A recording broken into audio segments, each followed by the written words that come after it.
खबर इस राजधानी लखनऊ से। समाजवादी पार्टी के डीएनए में अपराध और अपराधियों को बढ़ावा देना है।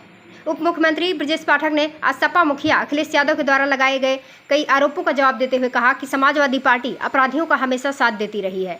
समाजवादी पार्टी के कार्यकर्ताओं ने ही उत्तर प्रदेश पुलिस में तैनातियों को बोनर पर बैठाकर घुमाया था। ब्रजेश पाठक डिप्टी सीएम ने बदायूं की भी घटना का किया जिक्र। जब समाजवादी पार्टी की ताकत अपराधियों को मिलती है तो उनका मनोबल बढ़ता है।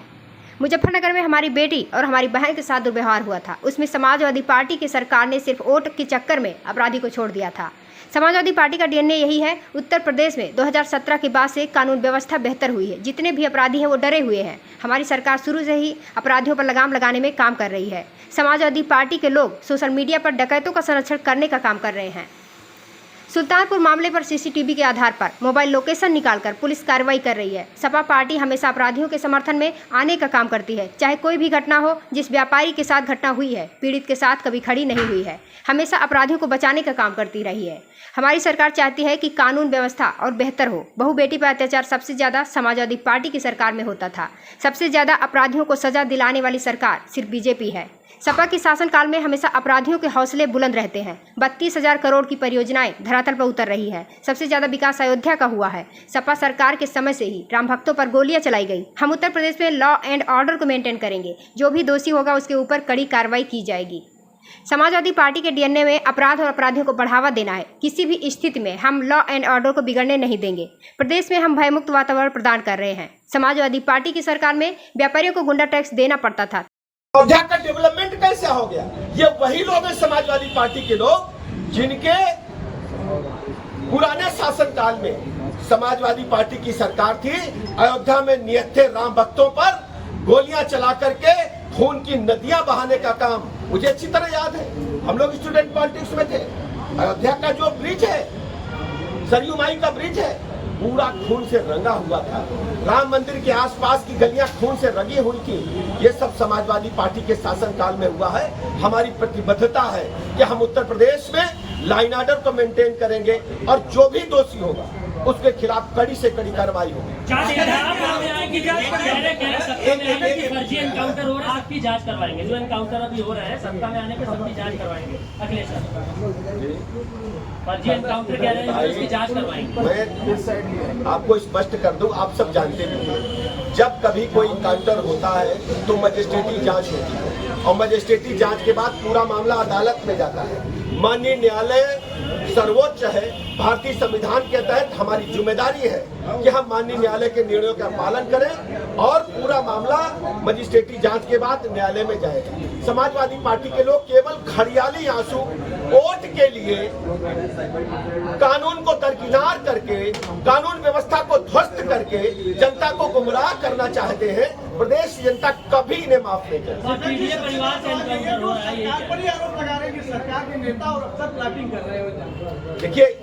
देखिए मैं साफ आपसे कहना चाहता हूँ, हमारी सरकार की प्रतिबद्धता है कि अपराध और भ्रष्टाचार पर जीरो टॉलरेंस की नीति अपनाएंगे। जांच होगी, कोई भी व्यक्ति बचेगा नहीं, ये हमारी जिम्मेदारी है। जांच कराएंगे। पीडीए के लोगों को निशाना बनाया जा रहा है। अखिलेश यादव ने कहा इस तरह का आंकड़ा ये पीडीए के लोगों को निशाना बनाया जा रहा है, उन्हीं का एनकाउंटर किया जा रहा है। उनसे ये पूछिए कि जिस की चर्चा वो कर रहे हैं उसका हक उन्होंने ही मारने का था। हम पार्लियामेंट मेंबर जब प्रमोशन रिजर्वेशन का बिल आया, समाजवादी पार्टी के लोगों ने बेल में जाकर के बिल को फाड़ा था। पूरे देश की जनता मीडिया देखती, फुटेज निकाले। और मैं बता दूं, महिला आरक्षण का बिल आया, तब इन लोगों ने जाकर के अराजकता फैलाई, बिल फाड़ा और एक इनके एमएलए हैं, उस समय एमपी थे, कांच का गिलास पानी पीने के लिए मंगाए और कांच के गिलास को मेरे सामने ऐसे पार्लियामेंट के अंदर सदन के दौरान तोड़ करके अपने पेट में मार करके सदन को स्थगित कराना चाहते हैं।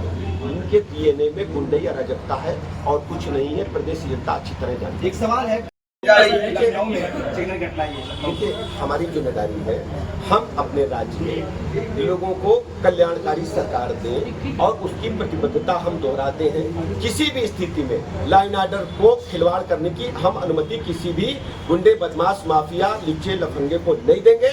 हर स्थिति में हम प्रदेश में कानून का राज मिटेंगे। उदित राज जी ने कहा है कि मायावती को हायर किया है भारतीय जनता पार्टी ने अपने लिए। देखिए मायावती जी इस देश की बड़ी नेता है और उनके साथ समाजवादी पार्टी ने किया था आपसे छुपाने में।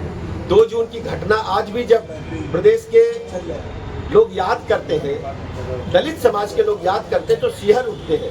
समाजवादी पार्टी को माफी मांगनी चाहिए। सर, सर्वोच्च न्यायालय के न्यायाधीश के घर में प्रधानमंत्री गए गणपति पूजा के लिए और कहा जा रहा है कि पहले प्रधानमंत्री मनमोहन सिंह रोजा में जाते थे, क्या कहेंगे सर? ये इस पे कांग्रेस को बुरा लग रहा है? देखिए, व्यक्तिगत जो पूजा है या व्यक्तिगत कोई कार्यक्रम है, ये कोई राजनीतिक सब्जेक्ट नहीं है। पाठक जी, आपके यहाँ जो अवैध नर्सिंग होम आपके विभाग के चल रहे हैं बेसमेंट में क्योंकि हादसा हो जाते हैं, बिल्डिंग गिरी है यहाँ पे लखनऊ में, आलमबाग में, उसको लेकर आप क्या कहना चाहते हैं? ऐसे नर्सिंग होम जो अवैध चल रहे हैं उस पर आप क्या कुछ लगाएंगे? देखिए, हम लगातार भ्रमण पर रहते हैं, कहीं कोई शिकायत मिलती कार्रवाई करेंगे। आपने बताया है, इस मामले में भी जांच कराते हैं। सर, सिद्धार्थ नगर में अपना दल इसके विधायक प्रोटेस्ट कर रहे हैं, एसपी के खिलाफ कार्रवाई की मांग कर रहे हैं, कह रहे हैं 10 सीट हम चुनाव में देंगे। 10 क्या जातिवादी हमें देने की कोशिश की जा रही है।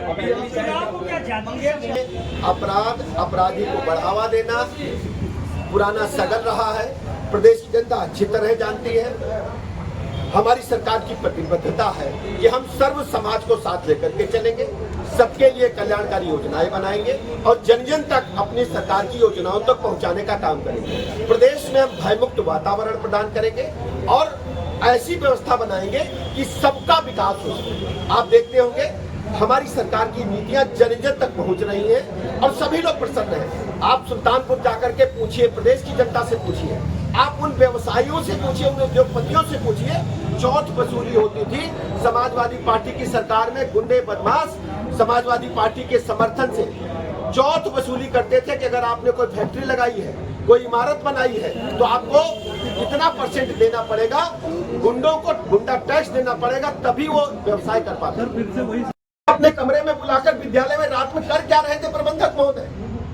ये कोई जवाब अखिलेश यादव नहीं दे पाएंगे, समाजवादी पार्टी के लोग नहीं दे पाएंगे कि रात को समाजवादी पार्टी के नेता जो है वो रात को अपने कॉलेज में कर क्या रहे थे महिलाओं के साथ में। हमारी बेटी को बुलाकर के जिस ढंग से दुष्कृत्य किया है, प्रदेश की जनता कभी समाजवादी पार्टी को माफ नहीं करेगी। सवाल पूछ लीजिए भैया, सवाल पूछ लें। अखिलेश जी ने अखिलेश यादव ने आज बोला है कि माफिया और मठाधीश में ज्यादा अंतर नहीं है। आप जानते हैं कन्नौज की घटना के बारे में बताया। अयोध्या में क्या हुआ? अयोध्या में मौलाना साहब ने, उनका नाम आप सब जानते हैं, उन लोगों ने रेप भी किया और सीनाजोरी भी की। हमारी सरकार बेटी के साथ खड़ी हुई। पूरे प्रदेश की जनता जानती है कि हर स्थिति में हम बेटी के साथ खड़े मिलेंगे। जो पीड़ित परिवार है, हमारी सरकार की प्रतिबद्धता है कि हम पीड़ित पक्ष के साथ खड़े होंगे। जो गुंडे माफिया बदमाश है, उनके मनोबल को तोड़ने का काम करेंगे। और अभी हाल में हम 3 दिन पहले अखबार देख रहे हैं, एक और विधायक जी समाजवादी पार्टी के हैं, उनके एक बेटी की लाश बरामद हुई है उनके आवास से। आप सब लोगों ने मीडिया में देखा होगा। आप समाजवादी पार्टी के नेता से बात को अवश्य पूछिए। ये मैं आपसे कहना चाहता हूँ। सिद्धार्थ नगर में अपना दल इसके विधायक को धरने पर बैठा। अधिकारी सभी के सभी ने कब्जा कर लिया। आप एक काम करो, आप एक काम करो। सर, अखिलेश यादव ने कहा कि इस सूची को हम पार्लियामेंट के दोनों सदन में रखेंगे। देखिए, नाम सचिव अधिकारी और नेता दोनों। आप मेरी बात सुनिए। समाजवादी पार्टी से मैं पूछना चाहता हूँ, अयोध्या का वर्ल्ड क्लास इंफ्रास्ट्रक्चर बन करके तैयार हुआ है। 32,000 करोड़ रुपए की परियोजनाएं वहां धरातल पर उतर रही हैं और लगभग 50,000 करोड़ की परियोजनाएं जो 32,000 में शामिल है, उसको शीघ्र पूरा करने वाले हैं। अयोध्या वर्ल्ड क्लास सिटी के रूप में मुजफ्फरनगर में जब एक हमारी बेटी के साथ, बहन के साथ दुर्व्यवहार हुआ था, उस समय क्या हुआ था? केवल आपने वोट के चक्कर में, केवल वोट के बंटवारे के चक्कर में आपने किसी व्यक्ति को छोड़ दिया था, गिरफ्तारी नहीं हुई थी। पूरे देश ने सर्वजनिक स्थिति का सामना किया था। मुजफ्फरनगर दंगे में कितने लोग मारे गए थे जो निरपराध थे। समाजवादी पार्टी को जवाब देना चाहिए। और हम आज कहना चाहते हैं, समाजवादी पार्टी का डीएनए ही ऐसा है, समाजवादी पार्टी की व्यवस्था ही ऐसी है। जब जब वो सरकार में आते हैं, गुंडे माफिया मवाली सारे लोग कॉलर खड़ा करके प्रदेश की जनता के ऊपर रोड रोलर चलाने का काम करते हैं, रोड रोलर चलाने का काम करते हैं। जनता को कुचलने का प्रयास करते हैं। ये भारतीय जनता पार्टी की सरकार है, ये किसी अपराधी को बकसने वाली सरकार नहीं है। हर स्थिति में दूध का दूध पानी का पानी होगा। अपराधियों को कड़ी से कड़ी सजा देने की काम हमारी सरकार अदालत के माध्यम से करेगी। हम सब जानते हैं बहु बेटी पर अत्याचार अनाचार सर्वाधिक समाजवादी पार्टी की सरकार में होता था, लेकिन आप लोग एनसीआरबी के आंकड़े उठा करके देखेंगे, बहु बेटी पर अत्याचार अनाचार हमारी प्रदेश की सरकार में कम हुआ है। और सर्वाधिक सजा दिलाने वाली अगर कोई सरकार है तो उत्तर प्रदेश सरकार है। अदालत के माध्यम से आप एनसीआरबी के आंकड़े देख सकते हैं। जहां तक अखिलेश यादव जी बार बार सवाल उठाते हैं कि मां के आंसू समझ में नहीं आए, मैं उसे पूछना चाहता हूं, उत्तर प्रदेश में अपराधियों ने जिस ढंग से भोले भाले लोगों की संपत्ति को लूटा है, खुलेआम असलहे के बल पर अपहरण किए हैं, खुलेआम असलहे के बल पर के रेप हुए हैं, खुलेआम जमीन पर कब्जा हुए, सरकारी ठेकों पर लूट हुई है। समाजवादी पार्टी के शासनकाल में क्या उन घटनाओं पर वो श्वेत पत्र जारी करेंगे? मैं अखिलेश यादव जी से, समाजवादी पार्टी के मुखिया, अपराधियों को संरक्षण करने का काम कर रहे हैं, उनको अपने परिवार का बता रहे हैं। प्रदेश की जनता के समक्ष कुछ तथ्य में रखना चाहता हूं। सुल्तानपुर की घटना में प्रदेश की पुलिस ने तत्परता दिखाते हुए, चूंकि आधुनिक युग है, इलेक्ट्रॉनिक इंटेलिजेंस का युग है, हमारी सरकार ने सभी तथ्यों को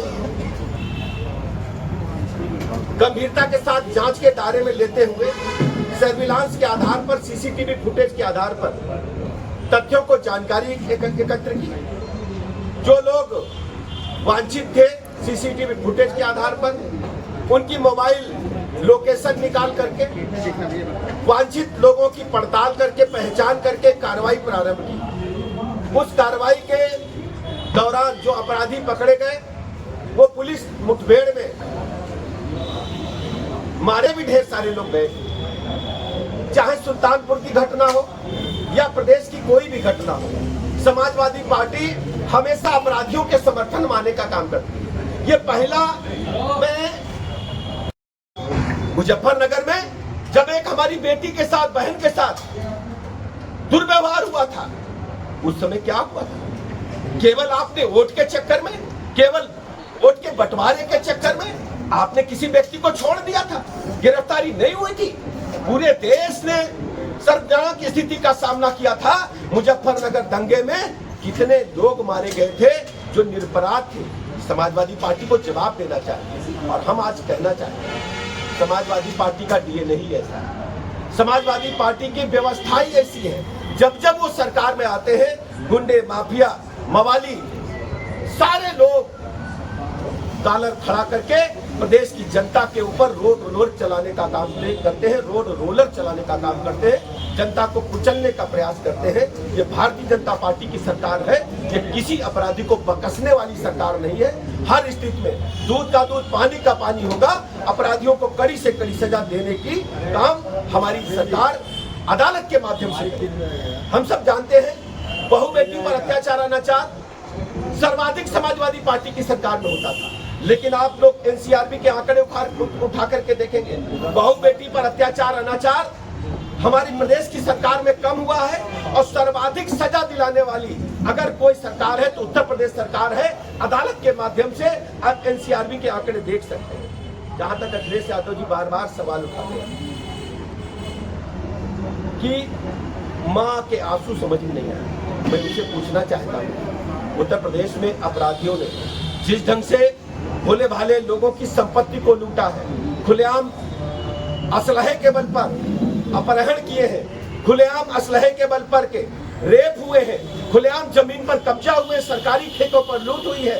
समाजवादी पार्टी के शासनकाल में क्या उन घटनाओं पर वो श्वेत पत्र जारी करेंगे? मैं अखिलेश यादव जी से, समाजवादी पार्टी के मुखिया से पूछना चाहता हूँ। अभी हाल ही में जो घटनाएं हुई है, कन्नौज की घटना कौन किया है? मैं अपने पत्रकार मित्रों से पूछना चाहता हूँ। कन्नौज की घटना कहना चाहता हूँ कि हमारे साथ सर्व समाज के लोग जुड़े हैं। हमारी सरकार किसी व्यक्ति विशेष की सरकार नहीं है। ये सबकी सरकारें सबके हितों की चिंता करती है, लेकिन हमारी जिम्मेदारी है हम प्रदेश में कानून के राज को स्थापित करें और हर स्थिति में लोगों को भयमुक्त वातावरण प्रदान करें। हम जब जानते हैं कि इस घटना में जो लोग वांछित थे उनके पास से गिरफ्तारी के दौरान 2.5 किलो से अधिक सोना बरामद हुआ है। जो दिन दहाड़े लूट हुई थी 2.5 किलो से अधिक सोना बरामद हुआ है। और सबसे बड़ी बात यह है, समाजवादी पार्टी प्रेस कॉन्फ्रेंस करके जनता को गुमराह करने का असफल प्रयास करती है, जबकि प्रदेश की जनता जानती है कि समाजवादी पार्टी अपराधियों को जब जब इनकी सरकारें रही हैं, जब जब इन्हें ताकत मिली है, ये पुष्पित पल्लवित करती रही है। जहां तक आप सब जानते हैं, समाजवादी पार्टी ने जिस ढंग से अपनी विगत सरकारों के दौरान आप देखते होंगे, हमें अच्छी तरह याद है, इसी राजधानी लखनऊ में हजरतगंज के क्षेत्राधिकारी को लोहिया वाहिनी के गुंडों ने बोनट पर टांग करके लखनऊ की सड़कों पर घुमाया था और बेचारे वो पुलिस उपाधीक्षक बोनट पर लटके लटके पूरे लखनऊ में सड़कों पर नंगा नाच लोहिया वाहिनी के गुंडों ने किया था। फिर लोहिया वाहिनी के गुंडों की हिम्मत देखिए, उस समय जब समाजवादी पार्टी की सरकार थी, उस जीप को ले जाकर के एसएसपी लखनऊ के बंगले में घुसा दिए थे और एसएसपी लखनऊ के माध्यम से उन गुंडों को, जिन लोगों ने क्षेत्राधिकारी हजरतगंज को बोनट पर जीप पर टांगा था, उनको बचाने का काम हुआ था। आज तक उस घटना में कितने लोगों की सजा हुई है, समाजवादी पार्टी बताए। दूसरी घटना का मैं जिक्र करना चाहता हूँ। बदायूं में 2 बहनों के साथ जो घटना घटित हुई थी, पूरे देश और दुनिया में चर्चा हुई थी। समाजवादी पार्टी आज तक उस बारे में कोई स्पष्ट बयान नहीं दे पाई है कि समाजवादी पार्टी की सरकार में किस ढंग से बहु बेटियों की इज्जत आबरू लूट करके उनकी हत्या करके पेड़ पर टांगा जाता था। तो तीसरी घटना मैं आपको याद दिलाना चाहता हूँ, मथुरा के जवाहर बाग कांड को कौन भूलेगा। हमारे एडिशनल एसपी, हमारे पुलिस अधिकारी वीरगति को प्राप्त किए थे। अपराधी जो समाजवादी पार्टी की सरकार के संरक्षण में थे, कई दिनों तक गोलियां चली थी, गोला बारूद इकट्ठा करके रखे थे। ये समाजवादी पार्टी की संरक्षण की ही देन है कि जब जब सपा की ताकत मिलती है, अपराधियों का मनोबल बढ़ता है और प्रदेश की भोली भाली जनता का अमन चैन भी लूटते हैं, उनकी धन संपत्ति भी लूटते हैं और बहु बेटी। हेलो गाइस, अगर आपको हमारे वीडियो पसंद आते हैं तो ज्यादा से ज्यादा हमारे वीडियो को शेयर कीजिए, चैनल को सब्सक्राइब कीजिए, बेल आइकन को अवश्य दबाइए, जिससे हमारे लेटेस्ट अपडेट आप तक आसानी से पहुंच सके।